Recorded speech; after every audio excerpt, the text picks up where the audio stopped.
Hollywood glamorized the Italian mob, but the Asians, their story are much more colorful.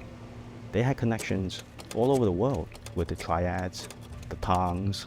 The Italians, they only controlled basically New York City and maybe some states in the West Coast. But with the Asians, they were moving in the heroin at a much larger volume. They were making a lot more money. The major gangs in New York City from the 1970s up until the mid-1990s were the Flying Dragons, Gold Shadows, Dong On, BTK, Green Dragons, Phug Ting, and White Tigers. There was a surge in gang activity during that time, especially the drug trade. When the Italians left the heroin business, they left a vacuum. A lot of the gangs were doing recruitment during that time. And it was very easy to attract these kids from poor family and new immigrants coming in without any opportunities. Throughout all those years, I was the only Asian kid in my class, and I was bullied.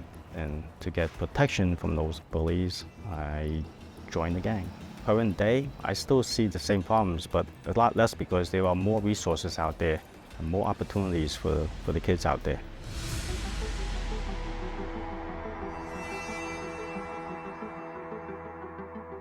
There's still a lot of criminal activities going on in Chinatown, but there's a lot less recruiting.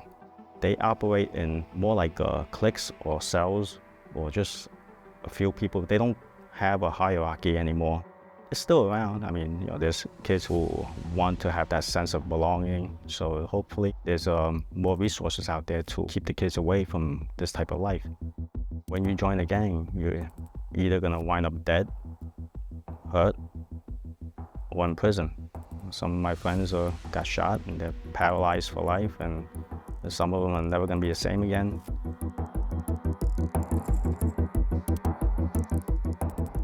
So there's a lot of information out there that's not accurate about the Asian gangs. It's because Asian gangs had such a tight grip on the Asian community that even to this day, they're afraid to talk about them.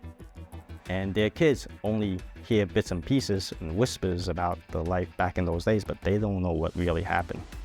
And that's one of the reasons why I started this channel, is to be able to preserve this piece of history and just pass it on to the future generation, because this is history.